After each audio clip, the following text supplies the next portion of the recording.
তোমরা যেটা ক্যালকাটা ইউনিভার্সিটির আন্ডারে সেকেন্ড সেমিস্টারে আজকের রেজাল্ট পেয়েছো, তোমাদের জন্য আজকের ভিডিওটা খুবই গুরুত্বপূর্ণ। আজকে তোমাদের রিভিউ এবং এফএসআই এই দুটি পদ্ধতি সম্পর্কে বিস্তারিত আলোচনা করব। তোমাদের যাদের 5 নম্বরের থেকে 1-2 নম্বর বা 3 নম্বর কম আছে তার জন্য সাপ্লি এসছে, তোমরা কি করবে, এবং তোমরা যারা ভাবছো আমাদের আরও 10-15 নম্বর এক একটা পেপারে এক্সট্রা পেতাম, তোমরা কি করবে, অর্থাৎ রিভিউ কাদের জন্য, এফএসআই কাদের জন্য, কোনটা করলে নম্বর বেশি বাড়ে এবং এর জন্য কত টাকা খরচ হয়, কতদিন পর রেজাল্ট পাওয়া যায়, অর্থাৎ রিভিউ এবং এফএসআই সম্পর্কে সম্পূর্ণ তথ্য আজকে বিস্তারিত আলোচনা করব। প্রথমে তোমাদের বলবো রিভিউ কি। রিভিউ কি ভালো করে শুনে নাও তোমরা। তোমার পরীক্ষায় একটা পেপারে ধরো নম্বর পেয়েছো, একজন পরীক্ষক খাতা দেখেছেন এবং তার যেমন মনে হয়েছে তিনি সেইভাবে নম্বর দিয়ে গেছেন, এবং সেখানে দেখা যাচ্ছে যে তোমার নম্বর কম এবং তুমি চাইছো তোমার নম্বরটা আরও বাড়ুক। সেক্ষেত্রে তুমি রিভিউর জন্য আবেদন করতে পারো। রিভিউর জন্য আবেদন করলে কি হবে, রিভিউর জন্য আবেদন করলে তোমার খাতাটা আরেকজন পরীক্ষকের কাছে যাবে এবং তিনি খাতাটা আরেকবার প্রথম থেকে শেষ পর্যন্ত দেখবেন, এবং দেখে যদি মনে হয় যে নম্বর বাড়তে পারে আগের খাতার থেকে, অর্থাৎ আগে যিনি দেখেছেন তিনি কড়াকড়িভাবে দেখেছেন, নম্বর এবারে একটু বাড়তে পারে, তাহলে কিন্তু নম্বর বাড়বে। এবং সেখানে একটা কমারও স্কোপ থাকে। তবে ক্যালকাটা ইউনিভার্সিটির যে অফিসিয়াল নোটিশ আছে সেখানে যেটা উল্লেখ আছে, রিভিউ করলে সাধারণত নম্বর কমে না, নম্বর বাড়ে। এবারে দেখা যায় অনেক সময় কি, তোমার যে নম্বরগুলো দেওয়া হয়েছে, কোনো ধরো প্রশ্নে তুমি 7 পেয়েছো, কোনো প্রশ্নে 12 পেয়েছো, এইভাবে যে প্রতিটা প্রশ্নে নম্বর দেওয়া হয়, সেক্ষেত্রে দেখা যায় যোগে অনেক সময় ভুল থাকে। রিভিউ যদি তুমি করে নাও সেক্ষেত্রে তোমার সেই ভুলটা সংশোধন হয়ে যায়, সেখানেও তোমার নম্বর বাড়ার একটা সম্ভাবনা থাকে। এটা গেল রিভিউ। রিভিউ করলে কি হচ্ছে, তোমার খাতাটা কিন্তু আবার দেখা হচ্ছে এবং সেক্ষেত্রে কিন্তু তোমার নম্বরটা বাড়ার সম্ভাবনা থাকছে। এবং কারা করবে সেটা পরে আমি আসছি। রিভিউ কারা, এফএসআই কারা করবে, এটা প্রথমে শুনে নাও যেগুলো কি। এবার এফএসআই।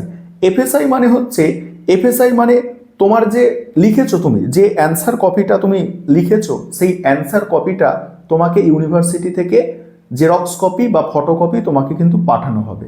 সেটা তোমার মেলে পাঠানো হতে পারে, তোমাকে ইউনিভার্সিটিতে ডাকতে পারে, বা তোমার কলেজে খাতাটা পাঠাতে পারে। এটা হচ্ছে এফএসআই। এফএসআই করলে তোমার নম্বর কিন্তু সেখানে বাড়ে না, তোমার যে নম্বরটা তুমি পেয়েছো সেই নম্বরটা সহ তোমার খাতাটা তোমার কাছে পৌঁছাবে, সেটা জেরক্স কপি করে বা ফটোকপি করে খাতাটা দেয়া হয়ে থাকে।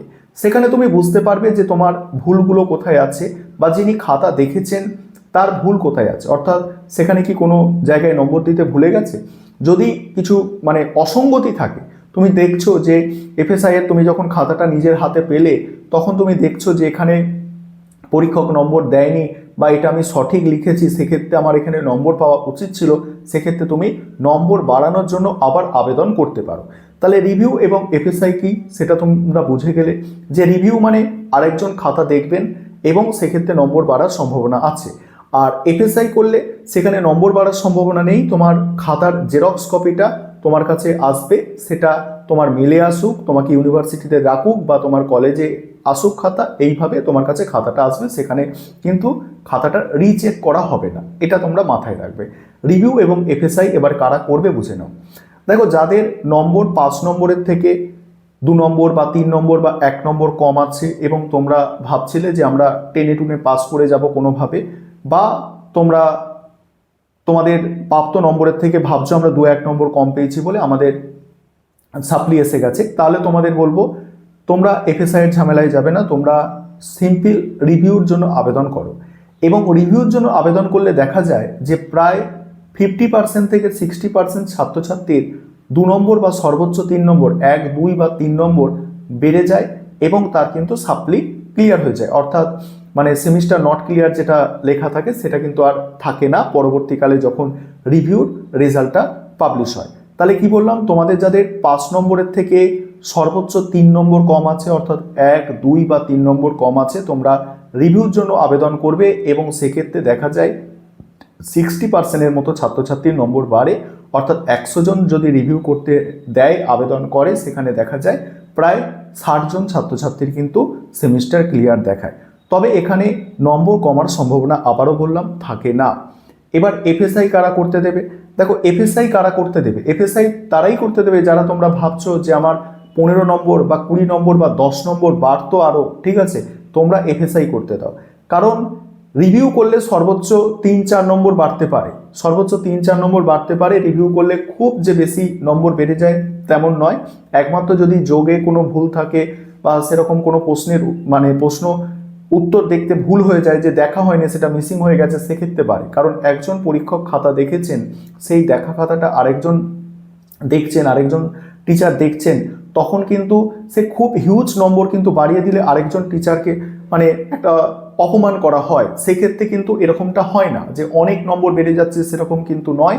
তবে কিছু যদি অসঙ্গতি থাকে তবে নম্বর কিন্তু বাড়তে পারে, এবং সর্বোচ্চ অনেক নম্বরও বাড়তে পারে। যদি দুটো প্রশ্নের অ্যান্সার দেখাই হলো না, সেক্ষেত্রে তো নম্বর বাড়বে, এটা স্বাভাবিক ব্যাপার। তাহলে বুঝে গেলে। এবং এফএসআই করলে কিন্তু নম্বর বাড়ে না, তোমার যে খাতার কপিটা আছে সেটা তোমার কাছে কোনো মারফত পৌঁছাবে। এবং আরেকটা প্রসেস হয় যে রিভিউ এবং এফএসআই এই দুটোর জন্যই তোমরা আবেদন করতে পারো। এই দুটোর জন্য আবেদন করতে পারো তারাই যারা তোমরা ভাবছো যে আমার খাতাটা রিভিউর জন্য যাক এবং এফএসআই আমি অ্যান্সার কপি যেটা সেটাও পাই। তোমরা রিভিউ প্লাস এফএসআই দুটোর জন্য আবেদন করতে পারো। খাতা রিভিউ করতে গেলে একটা পেপার রিভিউ করার জন্য 110 টাকার মতো লাগে ক্যালকাটা ইউনিভার্সিটিতে, এবং এফএসআই করার জন্য একটা পেপার এফএসআই করার জন্য 500 টাকার মতো লাগে। এবং এটা কবে থেকে শুরু হবে? তোমার রেজাল্ট পাবলিশ হওয়ার 1 সপ্তাহের মধ্যে আগে তোমাদের বিএ বিএসসি রেজাল্ট পাবলিশ হচ্ছে, এবং তারপরেই যখন বিকমের রেজাল্ট সব রেজাল্ট একসাথে তোমাদের এসে যাবে, সেকেন্ড সেমিস্টারের রেজাল্ট এসে যাওয়ার পরে ক্যালকাটা ইউনিভার্সিটি একটা নোটিশ পাবলিশ করবে যে যারা তোমরা রিভিউ বা এফএসআই এর জন্য আবেদন করতে চাও এই ডেট থেকে এই ডেটের মধ্যে তোমরা আবেদন করে দাও। এবার তখন তোমরা আবেদন করবে, এবং আবেদন করার পরে ধরো তুমি এই সেকেন্ড সেমিস্টারে রিভিউ বা এফএসআই এর জন্য আবেদন করছো, রেজাল্ট কবে পাবে?